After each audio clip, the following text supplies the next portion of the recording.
Radha Radha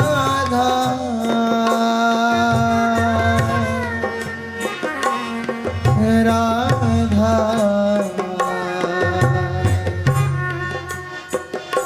Radha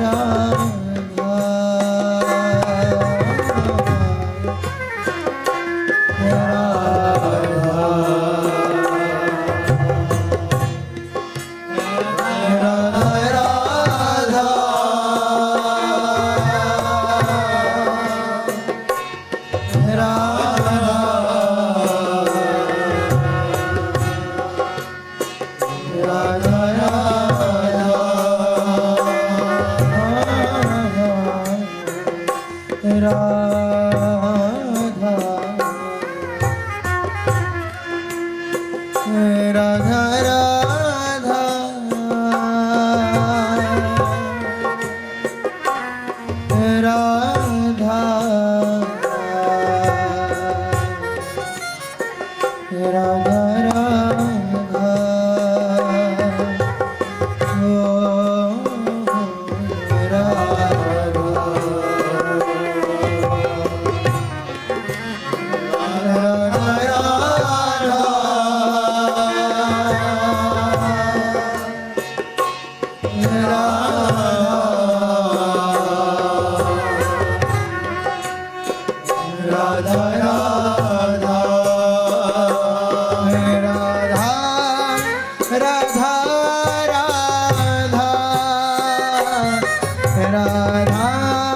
Radha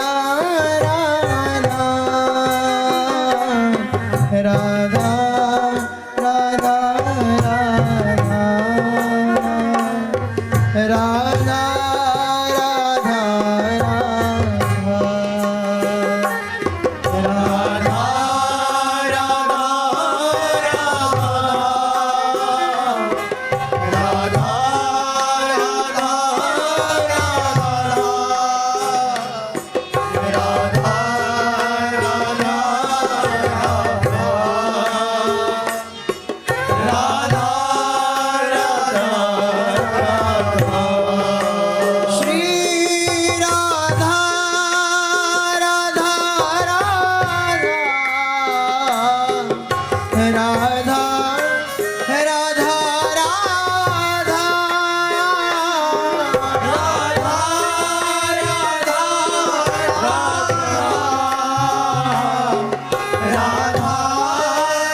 Radha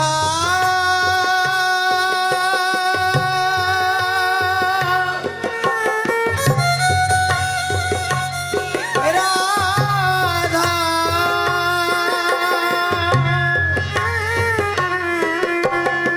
Shri Radha